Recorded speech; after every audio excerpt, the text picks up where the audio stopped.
So this is the substance of drug sensitivity testing. And here we expose the cells of individual patients to the agents which are thought to be applied. And then we can see whether the circulating tumor cells in the blood of an individual patient respond to the substances and whether the substances are cytotoxic to these cells. The agents, we can test them at different concentrations in various combinations and also under hyperthermia. So this is an observation of cells in the presence of substance, and you can see the most down cell is dying. There is even the DNA coming out of the cells, whereas the cell in the middle is living under the same conditions. So these substances were killing some of the cells, but other cells were able to survive. And this is to show that identical agents can be differently effective at 2 time points. So 2020 was prior to initiation of the primary therapy, and most of the substances were more effective than later at the time of recurrence after 6 years. But the trifluridine, tipiracil, suggests that this substance is equally effective before and after the relapse.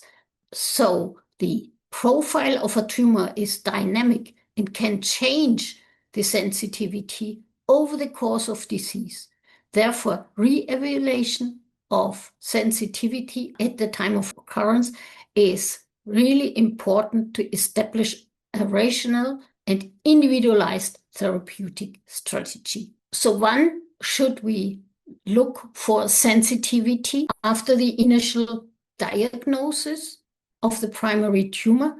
This can be done prior to the therapy, in the metastatic setting, if a new line of therapy is supposed to start, and in the case of disease progression during ongoing treatment, we can test the cells for the different substances. Here, an example of hormone receptor positive, HER2 positive breast carcinoma. This was a 36-year-old female patient with early stage breast cancer and mastectomy followed by chemotherapy. And for this chemotherapy, docetaxel was used together with trastuzumab, and we could show that the combination of chemotherapy and trastuzumab led to a marked reduction of circulating tumor cells, and the dark lower line is even the circulating cancer stem cells. So the analysis of the circulating cells together with the substance testing allows for a refined evaluation of minimal residual disease and tumor activity and the individual responsiveness of tumor cells to systemic treatment. This is another case of a metastatic colorectal cancer, and best working was oxaliplatin, which is included in the FOLFOX therapy. This patient, following surgical resection of the primary tumor in 2022 and administration of the individualized chemotherapy protocol in combination with radiotherapy, resulted in this case, complete elimination of the circulating tumor cells to undetectable levels. This is consistent with complete remission of the liver metastasis. Another case here, triple-negative breast cancer, 47-year-old female patient. She had a neoadjuvant treatment with 12 cycles of paclitaxel because she did not want to take other drugs. She then had mastectomy, which led to a high release of circulating cells, although she had a pathological complete response. And she had recurrence with a change in expression, and we could show that an increase in circulating stem cells preceded the relapse. So even if these cells were undetectable over an extended period, and this correlated with clinical remission, the increase in circulating stem cells preceded the clinical diagnosis of recurrence. Here, this is the same patient, just shown. She was responsive to paclitaxel. It was considered to take paclitaxel carboplatin, but since this was not more effective than paclitaxel alone, she preferred to have only paclitaxel. But it's shown that although this was very effective on the tumor, leading to pathological complete response, this did not eradicate the minimal residual disease, and this led to relapse. Here is shown different responses of individual patients to oxaliplatin and curcumin, and it shows that some patients have a good response, many dead cells, and some patients had a very good response.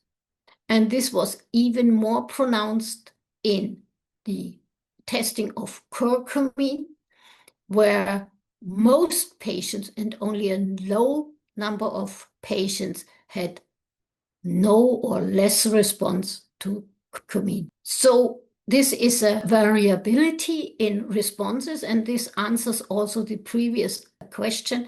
It's not tumor specific, it's patient specific. So only on the diagnosis of a tumor, this does not predict whether it responds to a certain substance. And we think this improves the concept of personalized treatment based on functional response testing on killing the cells. So do you have any questions here? Yes, there are some questions. So in your research, what are your most effective non-pharmaceutical agents for cancers? Do you see patients recover without chemotherapy? Well, I would not want to call this recover, but we see that the cell numbers decrease nicely if the substances, and I mentioned here curcumin, tested effective. Can CETC monitoring, especially during first-line chemotherapy, for example, FOLFOX, FOLFIRI plus biologicals, serve as an earlier predictor of therapeutic response than standard radiologic assessment, and by how much earlier? Well, I would say absolutely yes. And we can see it already during treatment if cell numbers decrease in response to the different substances, whereas radiological response can only be seen after the end of treatment, whether the tumor size has been reduced or the tumor has been eliminated. In patients under surveillance after curative treatment, how sensitive and specific is CETC monitoring for early relapse detection compared to CEA monitoring and imaging protocols? Yeah, I mentioned before that the tumor markers like CEA, the level can be very different. And this is due to the fact that, like CEA, most tumor markers are released from dying cells, whereas we are looking for for example, increase in living cells, which have not yet released their tumor marker. And this is much earlier than the quite unreliable tumor markers. How can the percentages of chemosensitivity be interpreted?